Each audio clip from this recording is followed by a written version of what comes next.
Friends, the famous psychologist Carl Jung once said, "Until you make the unconscious conscious, it will direct your life and you will call it fate."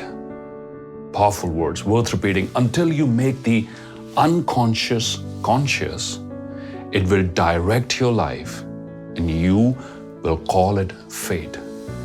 I personally believe that one of the most important steps in an individual's journey of self-development involves uncovering these unconscious or subconscious forces that either drive us forward towards success and fulfillment or inhibit us and force us to retreat into a small shell of our comfort zone.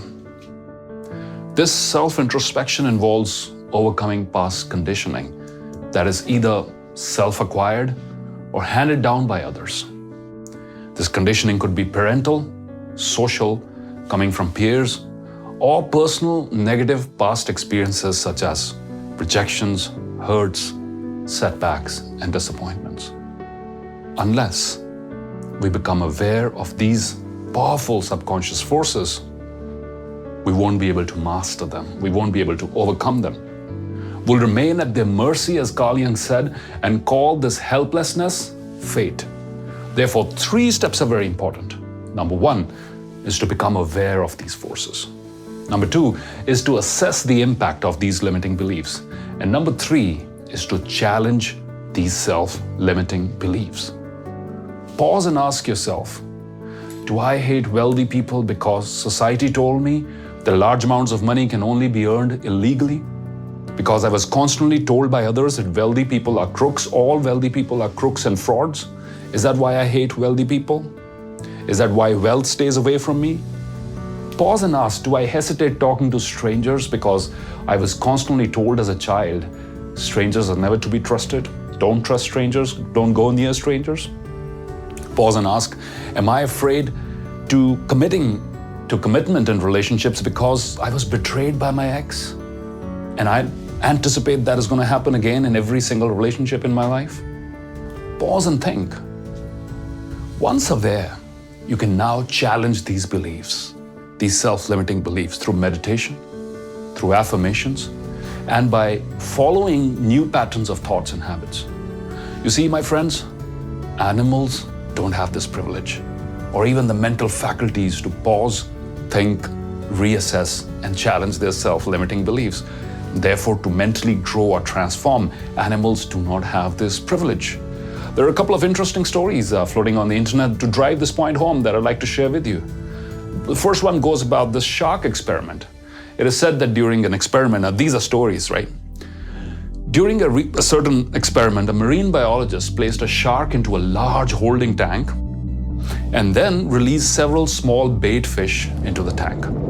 As one would expect, the shark quickly swam around the tank and attacked and ate these smaller bait fish. The marine biologist then inserted, after some time, a strong piece of clear fiberglass into the tank, creating 2 separate partitions.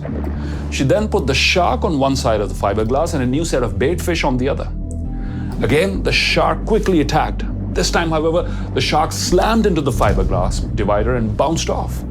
Undeterred, the shark kept repeating this behavior every few minutes, but to no avail. Meanwhile, the bait fish swam around unharmed in the second partition because there's this clear fiberglass in between. Eventually, about a couple of hours into the experiment, the shark gave up. Now, this was repeated several dozen times over the next few weeks. Each time, the shark got less aggressive and made fewer and fewer attempts to attack the bait fish, until eventually the shark got tired of hitting the fiberglass divider and simply stopped attacking altogether. The marine biologist then removed the fiberglass divider. That's the interesting part.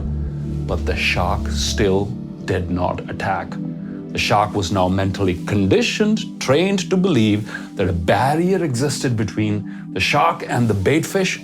So the bait fish now swam wherever they wished, unharmed. There's another one about elephants, similar to this one, which goes something like this. A man passing by the village looked at these elephants, suddenly stopped, confused by the fact that these huge, powerful creatures were being held by only a small rope tied to their front legs. No heavy chains, no cages.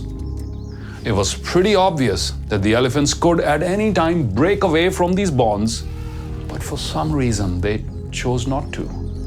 He saw a trainer nearby and asked why these animals just stood there and made absolutely no attempt to get away.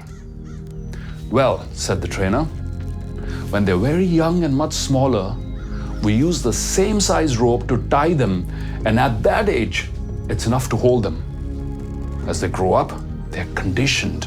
They're conditioned to believe they cannot break away. They believe the rope can still hold them, so they never even try to break the rope. The rope now exists in their mind. These animals could at any time break free from their bonds, but because they believed, and I think it's important to emphasize, they believed they couldn't, they were stuck right where they were. The limitation was now mental, not physical anymore. Good thing we human beings, we are not elephants or sharks. But we too get stuck due to our mental limitations. I love this quote by the late Jim Rohn, from whom I learned a lot, who said, if you don't like how things are, change it. You're not a tree. The reality is even trees adapt as their environment changes.